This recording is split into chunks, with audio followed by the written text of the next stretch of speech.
Hey, good afternoon, everybody. Taking a little holiday. We just got back from Minneapolis with the family. So I've got to fix up this area here a little bit. I can't do much about the ducting on the floor. If you look back at old videos of the new Yankee workshop, even Norm Abram had some ducting on the floor going to his table saw, which is what I have here. So I'm cleaning everything up. And I came to the realization that I need my vacuum line to run over to the table saw. Now I could go down and on the floor and okay, that would work. But I could also use up top, possibly something going across this way, coming down, that I could have stuff mounted on. And if we look a little bit over here, wow, I have some space here. So if I could kind of aim it over this way, well, all of a sudden now I open up a whole different world of sort of possibilities. So I'm going to have to go and get some fittings and stuff. But the first thing to do is to realize that I can just remove this all the way up here and then bolt or screw some type of solution onto here. And now all of a sudden it's stable. So that's what we're going to work through. Why do we want to do this? I don't know. Could be fun. I'll have a little passway through here, which will allow me to still move through the shop easily. I'll make it tall enough that I'm not going to bonk my melon on it.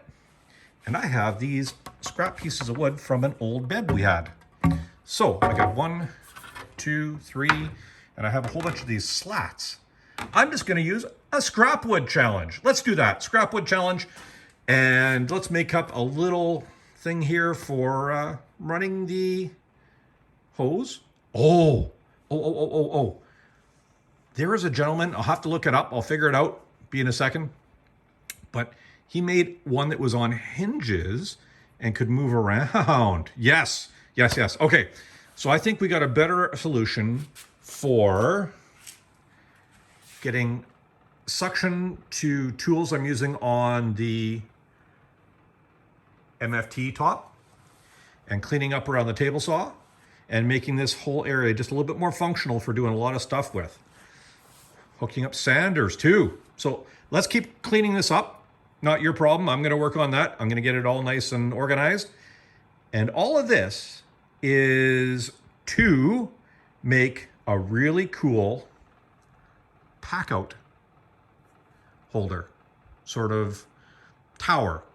And I got something that will be perfect for that. So let's get the suction going. Then we'll have another video about how to make a pack out holder. Okay, let's work on this stuff, everybody. All right, I thought I'd give you a little update here. Been working away off and on throughout the day.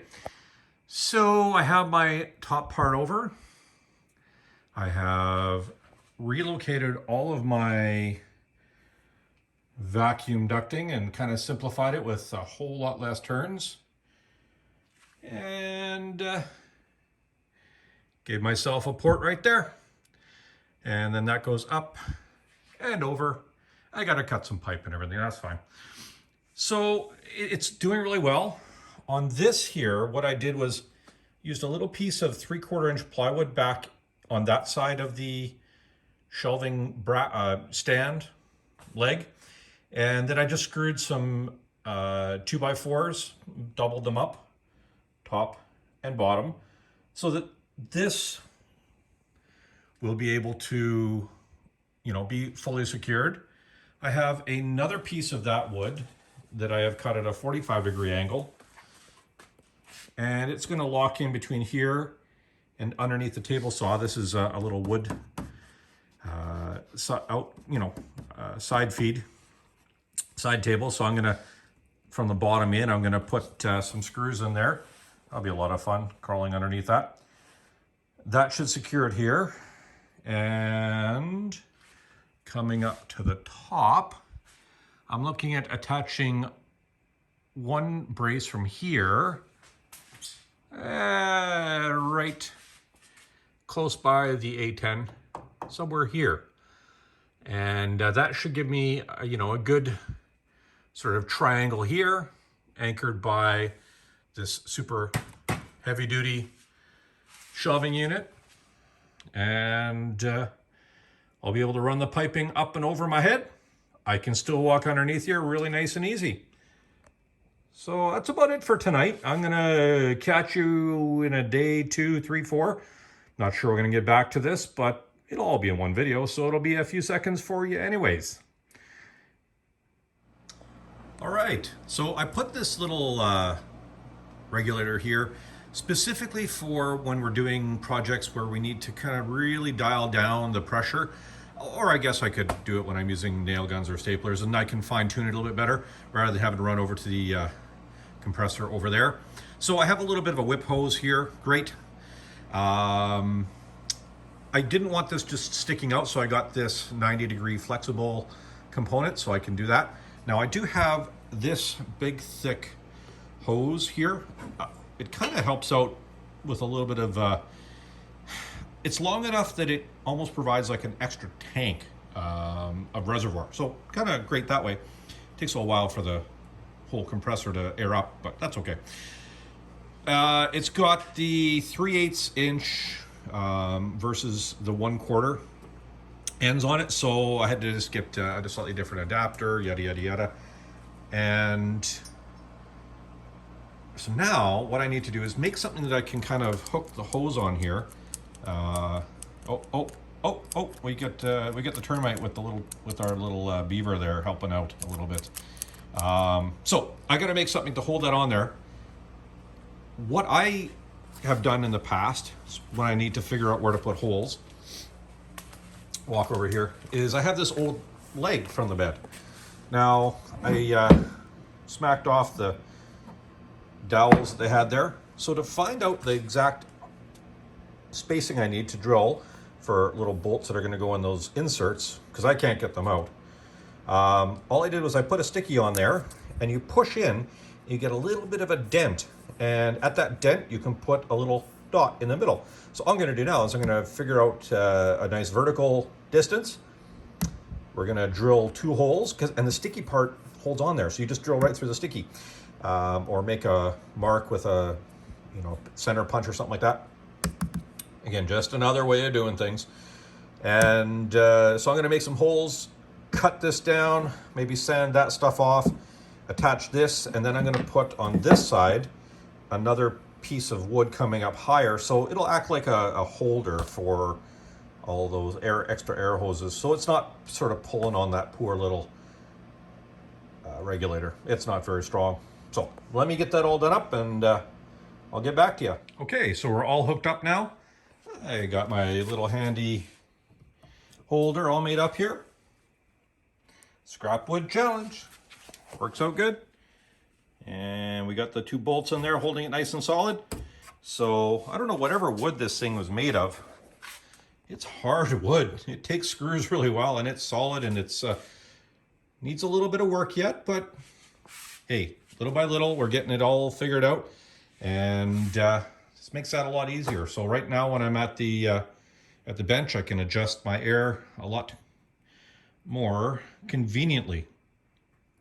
Perfect. I'll bring you back when I have the next step done. Okay, we're back on the air / vacuum sort of extension over into the table saw / MFT area.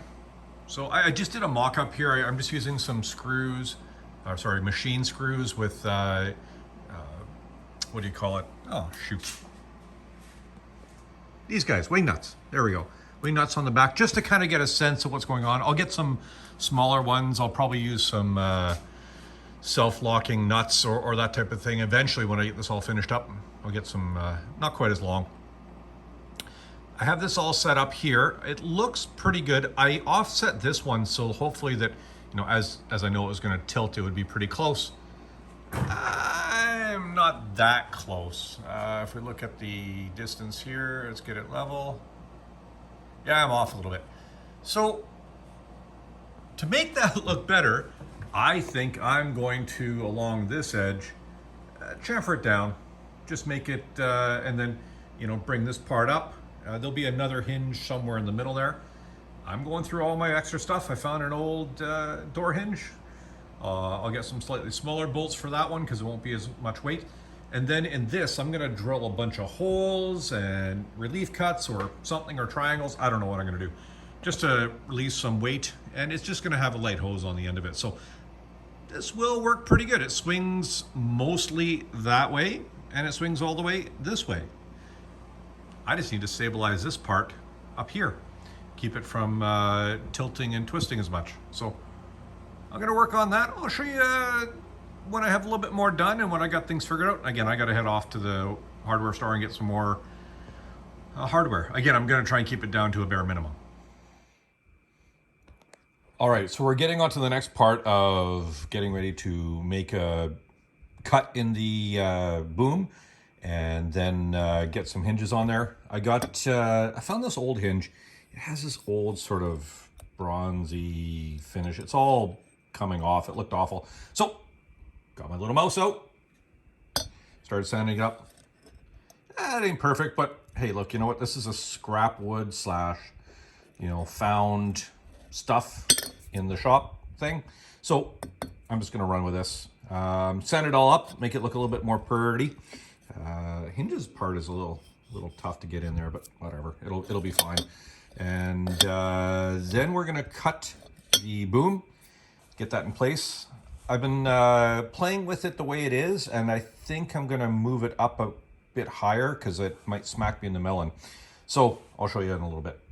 Let me finish this up and make it look all nice and shiny. Okay, so we have everything in place. It works really quite good.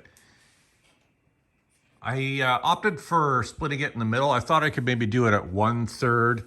Oh, there we go. At a 1/3 and 1/3, so it could close off a little bit better, but it gets out of the way pretty easily. So the next thing to do is cut it down a little bit. I don't need this much. I think this is just over 6 inches. Gonna cut it down a little bit and then probably just drill a whole bunch of holes in it. Or I could probably just drill a whole bunch of holes in it. But I could make, or maybe I'll just taper this part down. Yeah, I'll taper this part down, going up that way so it clears more space for my melon in case I walk into it. Drill some holes in it, lighten it up, and I opted to change where I'm gonna put my little blast gate there. And I think I'm gonna run a piece of hose from here all the way across, coming out to the end, so I can just hook a smaller hose in the end of it. Just a thought. We'll see how it works. So the whole reason I'm doing all this stuff is to avoid this. I have my hose sort of stuck over there, it runs up over here, hop over the table onto the smaller hose around there because I'm just always a messy guy, and into my router. So that's the entire reason I'm doing all this, so I can route that all the way up there, keep it out of my way. So, okay, last thing to do is route all of these pieces through the holes and that type of thing on the edges, make it all nice and smooth. And a couple more holes in the smaller piece and we're good to go. So I'm drilling the holes in the tapered portion. I have that 3-inch bit. It won't go much further before it starts cutting into the bottom here, and I want to leave it somewhat solid. So I had to kind of think of, how am I going to do this? I think optically, if the next size bit was about the same height as this, that would work good. My next size bit is a 2-inch bit. I would have liked 2.5, but hey, you gotta go with what you got. So the easiest way to do that is if you just drop this down. Oop, got the lock on it. Drop it down. There we go. One-handed. Can I do this one-handed? Oh, that's pretty snazzy camera work there. Then we're just going to move the fence in. I need more hands here. Okay. The termites out on a family outing with some in-laws that haven't been in town for a really long time. There we go. Okay, So as long as that lines up with the top there, it's going to work really good. And then the top of them will all be in the same line. I'll figure out my spacing a little bit more. I'll probably bring it a little closer together. Yeah, I'll make it sure it's about an inch in. Okay, let me get this done, and I'll drill the holes up and see if it looks any decent. I doubt it, but at least it'll be a little bit lighter. Okay, so I'm almost done this project.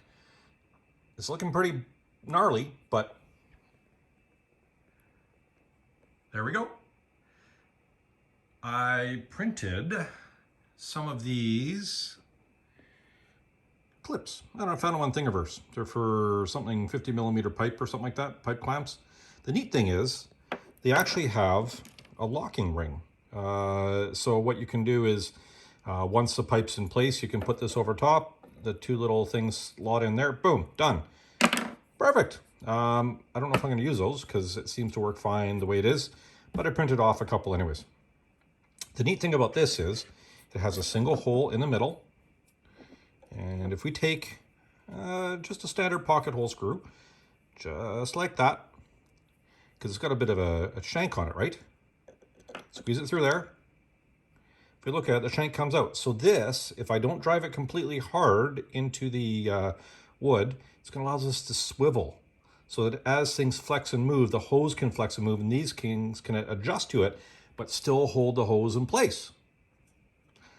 I'm going to get this in place. Then we're going to go through the whole rigmarole. And then after this, I got to clean up this shop. It's looking way too out of sorts. Between building this thing and some other projects that the missus asked me to do, time to get things moving. Well, it ain't pretty, but it really does work well. So I think it looks pretty good. At some point in time, I might take that and put some holes in there, maybe curve them up and make them smaller. I don't know, it doesn't really matter. It does lighten it up quite a bit. So the nice thing is, and I didn't even plan this out, but it kind of worked out. Here's my lovely sleeve cable, or vacuum hose. I can vacuum anything here along the table saw. Come all the way around. Got my assembly table here. Just pull it along. I can use my router on here with no issues with my cable or hose. As I come around to this area, again, it just flexes around. I can vacuum up any of the stuff in here, and it reaches right over to the bandsaw, right over to the router, so I can clean up all these stations as well as with my track saw when I'm using it on, well, this thing if I ever get it cleaned up. So on top of that, I picked up one of the Rockler sort of stretchy hoses. So that gives me even more flexibility. And this thing stretches out really far. It's a bit heavy, but that's okay. So all in all, I'm really excited about this. I'm thinking I might need the clamp on this one just to hold this in place, because when they put something heavy on here, like another hose, it gets a little dodgy that way. I'll figure that out. Otherwise, I don't know, I hope you're inspired. I hope you can do something like this. Hope your shop's a little cleaner than mine, but this works really good. I got my air hose right here, so I can use brad nailers and airbrushes and all that kind of good stuff. This is going to work out really well, and I can still walk right through there. Got my power all run up. I got to move that stuff, but hey, if any of this helps you out, throw me a like, maybe throw me a subscription here, and go out in your shop or backyard or whatever, make a mess, go have some fun, and we'll catch you on the next one. Ooh, we might take a road trip, so stay tuned for that. Probably gonna take the termite, big road trip, some fun stuff, and take it to a new woodworking place out in Winnipeg.